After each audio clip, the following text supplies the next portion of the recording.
Welcome to the Deep Dive. We're your shortcut to getting truly well-informed, slicing through the noise to bring you, well, the important stuff from a whole stack of sources. Today, we're diving into something pretty fascinating, actually. It's this surprising crossroads where current world events meet ancient prophecy. You hear people talking about it, and our sources today offer a really unique way to look at it all.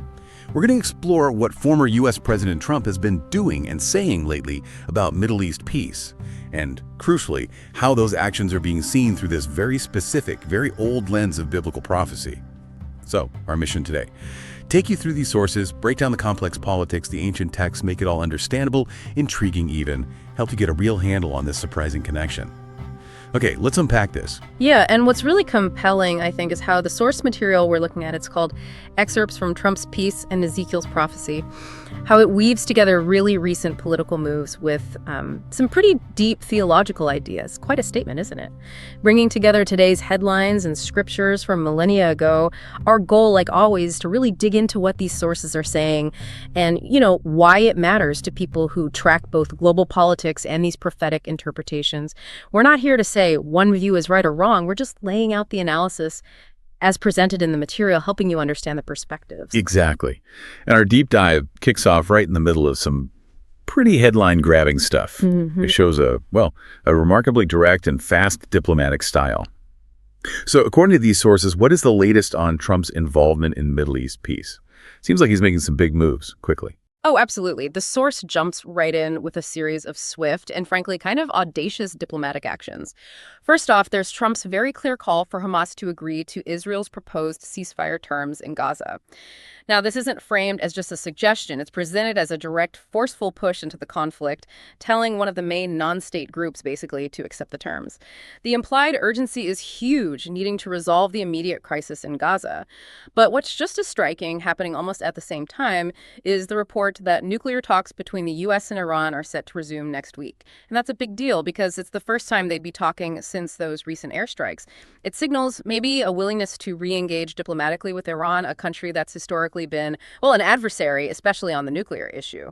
So you've got these two things happening at once, tackling the immediate fighting and the long-term strategic threat. It points to a very comprehensive, almost overwhelming strategy for the region. That really is a bold approach. So, okay, moving from the immediate actions to the bigger strategy, how does this dual track, peace efforts here, talking to potential enemies there, how does that fit into a larger picture? Why do both these things, which seem kind of separate, at the exact same time? It feels very deliberate, like hitting things from multiple angles. That's a great question, and the source sees these simultaneous moves as a really calculated strategic play, the goal, to project American power and influence across the whole Middle East. So on one side, demanding a ceasefire from Hamas, that addresses the immediate terrible crisis in Gaza. It's about stopping the fighting, containing the chaos. But then reopening nuclear talks with Iran, that tackles a deeper, longer-term challenge, regional power balances, nuclear weapons, Iran's other activities that cause instability. By doing both at once, the strategy seems to be showing that the U.S. isn't just reacting, it's actively trying to shape the entire region's diplomatic and security future. The message, as the source reads it, is pretty blunt. The U.S. wants to impose a certain order. It's making clear that everyone in the region, friends or foes, needs to understand who holds the power. At its core, it looks like a classic peace through strength idea, not just to stop fighting, but to actively reshape the region, trying to force compliance through showing undeniable power. Okay, now here's where it gets particularly interesting, and maybe on the surface a bit contradictory. Our source points out this really paradoxical move. Trump is going after nuclear talks with Iran. Okay. But at the same time, he's proposing legislation to give B-2 stealth bombers, the super advanced radar invisible planes and bunker busters bombs made to destroy underground targets to Israel. Yeah. It just seems like such a duality. Offering diplomacy with one hand while giving a major military boost to a key ally with the other. What's the deeper meaning here, according to the material we're looking at? Yeah, this paradox is a key point in the source. It actually mentions Professor Sung Il-gwang, described as a prominent Middle East expert. And he apparently confirmed Trump's move, proposing legislation to lend B-2 stealth bombers and bunker busters to Israel while seeking nuclear talks with Iran. So this isn't just seen as showing support for Israel, it's framed as a very direct, pointed message, a kind of coercive diplomacy. The source's analysis, it creates this undeniable power imbalance. It acts as an implicit threat. The logic presented is pretty stark. If Iran doesn't give the U.S. what it wants in the nuclear talks, if they don't agree to terms or curb their nuclear program enough, well, those same B-2 bombers, now in Israel's hands, could potentially be used to hit Iran's nuclear sites. Wow, so it's like holding a massive hammer right over the negotiating table. Yeah. The message isn't just let's talk, it's let's talk, but know that there's a very powerful destructive option ready if this doesn't work out. Exactly. The source argues this whole strategy basically puts Iran in a position where it can't effectively push back against the U.S. or Israel as long as the U.S. stays strong. Like it or not, the message being sent is that the U.S. has the clear upper hand. And the source doubles down on this by pointing to what it calls the annihilation, or at least significant weakening, of Iran's usual allies or proxies groups like Hamas, Hezbollah, the Houthi rebels. So seeing Iran's regional influence apparently crumble, combined with this clear show of American military and diplomatic muscle, is interpreted as cementing America's top dog status. It's presented as this comprehensive strategy, not just encouraging certain outcomes, but almost forcing them, asserting this overarching Pax Americana, peace enforced by American power. It might not be a peace everyone agrees on, the source implies, but one established and kept going through overwhelming strength and removing any real opposition. That's a fascinating picture. It's stark, maybe. So what does the source say are the expected consequences in the region from all this maneuvering, this balancing act of diplomacy and military threat? You mentioned Pax Americana, this idea of a temporary peace enforced by American power. Can you unpack that a bit more? What factors lead to that prediction, and what would that kind of peace actually look like? Right, Pax Americana. In this context, it really means a period of stability, but it's enforced stability. American dominance basically suppresses major conflicts in the region, and the source directly links this potential temporary quiet period to what it calls the powerful force shown by the U.S. under Trump in recent conflicts. It's seen as an assertion of power that aims to force a peace, even if it's fragile, not necessarily organic. The key factors the source highlights are, like you said, the perceived annihilation, a strong word, of Iran's proxies. Hamas, Hezbollah, the Houthis. The source really emphasizes that these groups, often seen as tools of Iranian influence causing instability, have been seriously weakened, maybe even crushed in recent fighting.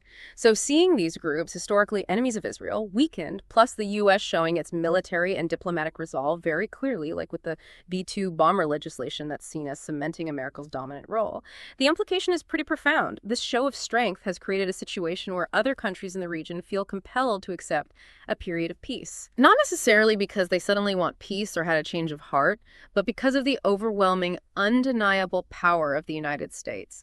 It's described as a kind of coercive calm, an imposed quiet time for Israel and the wider Middle East, designed to help achieve broader U.S. goals. The big question hanging over it all, of course, is always about how long peace enforced purely by might can last. That's a classic historical dilemma, isn't it? Okay, now this is where our sources take a really significant and maybe unexpected turn.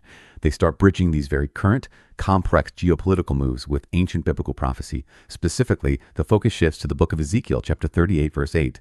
What does that verse actually say, and how on earth is it being interpreted in the context of B-2 bombers and ceasefire talks? It feels like quite a leap for many listeners, going from high-tech weapons to millennia-old scripture. It is quite a leap, and that's a key insight from the precise connection being drawn.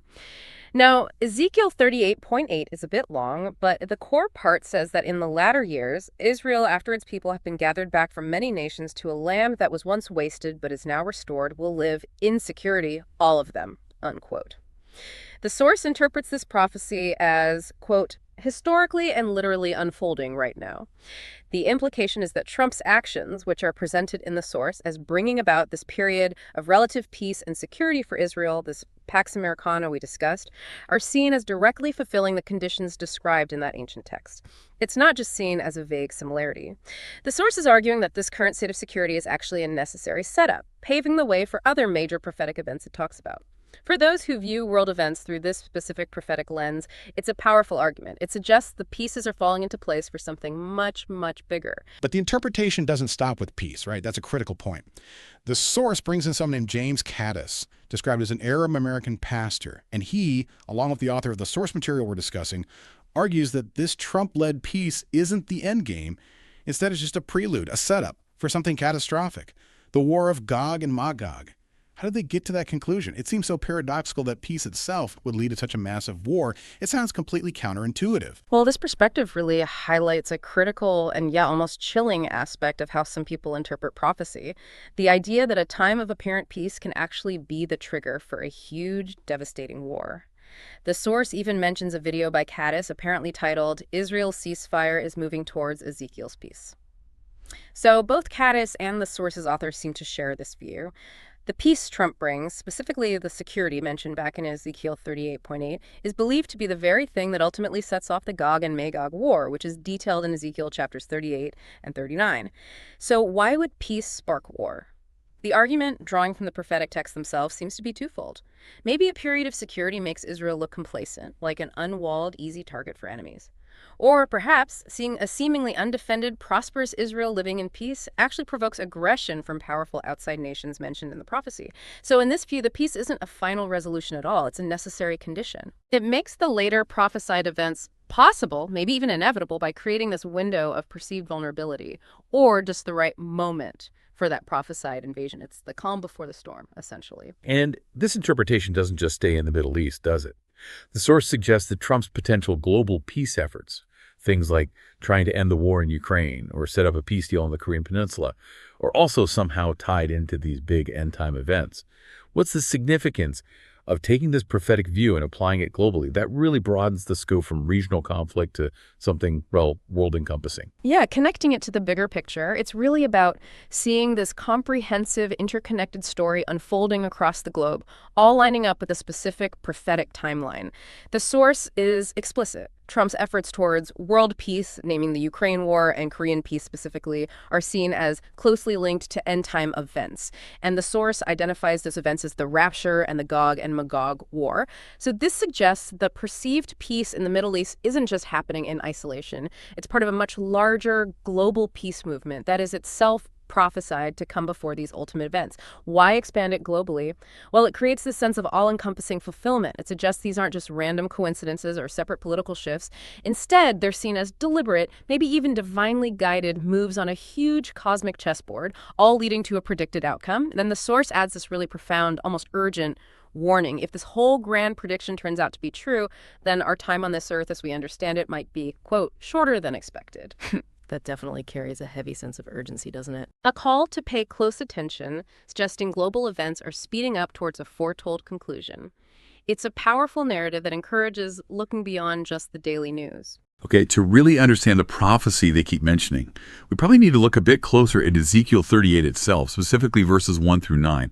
Our source provides this text as background. Can you walk us through the main points of this ancient prophecy? Who are the key players? What's the imagery like? Without necessarily reading the whole thing word for word, but giving us the flavor of it. Absolutely.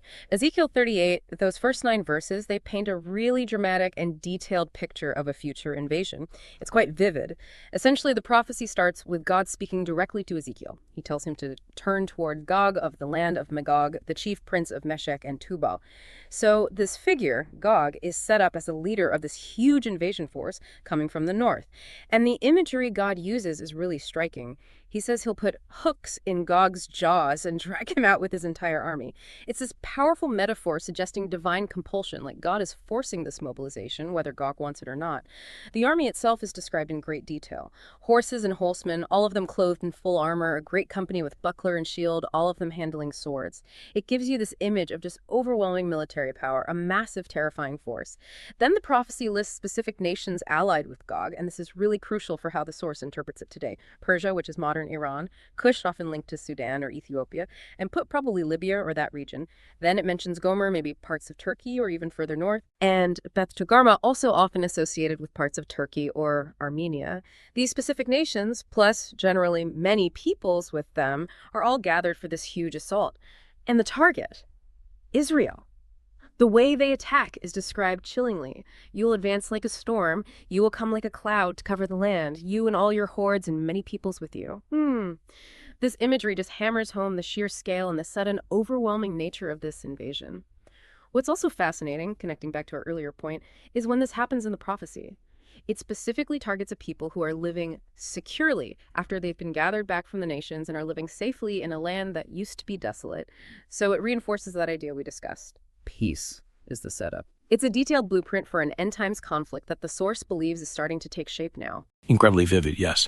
So with that dramatic picture in mind, there's another key bit of scripture the source brings up, 1 Thessalonians 5, verse 3. This verse seems to paint a pretty stark picture of what might happen right after a time of apparent safety. What does this passage say about the nature of peace in the prophetic timeline, especially when you put it next to this idea of a Pax Americana? Right. This brings us to a really critical point. How does this verse fit with the source's argument that Trump's peace efforts, this potential Pax Americana, might actually be the setup for destruction? The core message of 1 Thessalonians 5.3 is powerful, even just the key phrase. While people are saying peace and safety, destruction will come on them suddenly as labor pains on a pregnant woman and they will not escape. As well. So this passage gives a very specific and chilling warning about the prophetic timeline. It says that the very moment people are widely proclaiming peace and safety is precisely when sudden, unavoidable destruction hits.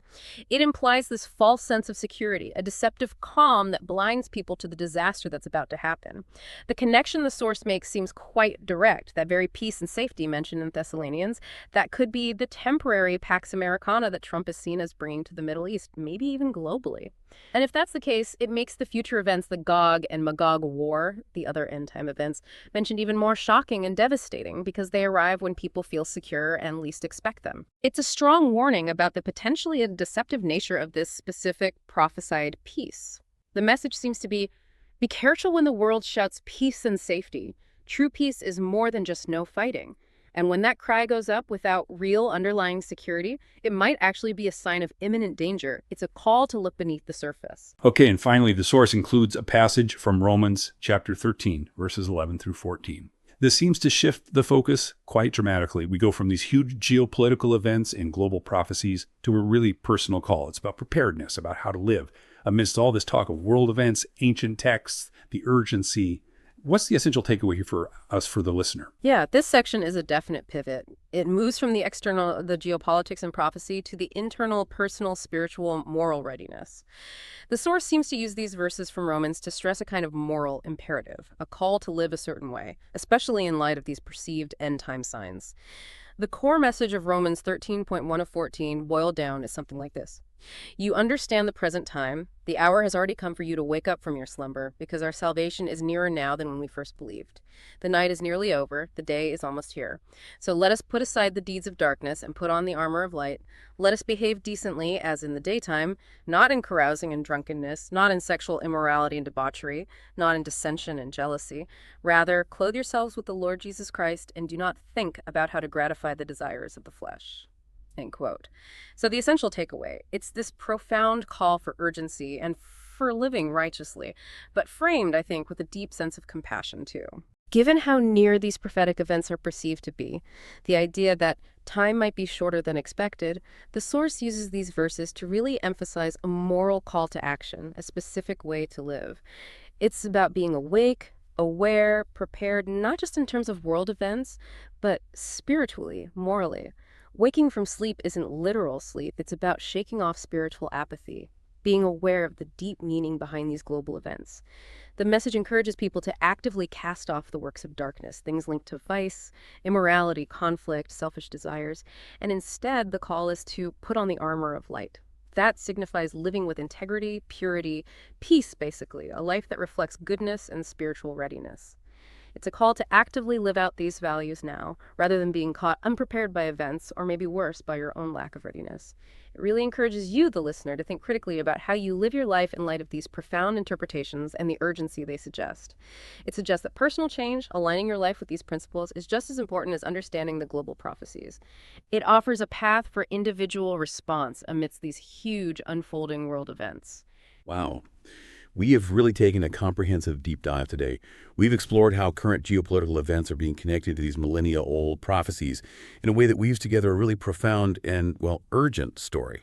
We started with former President Trump's strategies in the Middle East complex, sometimes paradoxical, involving both nuclear talks with Iran and giving advanced B-2 bombers to Israel.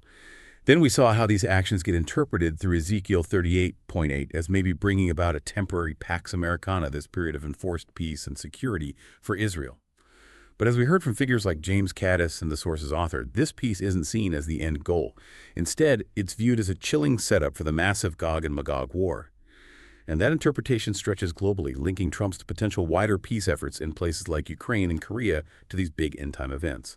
And finally, we look at that powerful call from Romans 13 for personal readiness, for living righteously, urging us to wake from sleep because of how these prophecies are seen to be unfolding. It's a really rich mix of politics and prophecy, all woven into a narrative suggesting time might be shorter than we think. It really does raise a significant question, doesn't it? For you, the listener, as you think about all this, putting aside personal beliefs about whether prophecy is being fulfilled exactly like this or not, what are the broader implications? For global stability, for the future. What happens when major political shifts get interpreted through these incredibly urgent, ancient lenses? How does a perceived Pax Americana, even a temporary one, change how countries act and react in a region? And maybe most fundamentally, how does our human tendency to find meaning in today's events by looking at history or religious texts shape how we understand and respond to the world? What stands out to you about how these powerful stories, the political and the prophetic, seem to be intertwining right now? That's a powerful thought to end on. Thank you so much for joining us on this deep dive. Until next time, keep digging, keep asking questions, and stay profoundly well informed.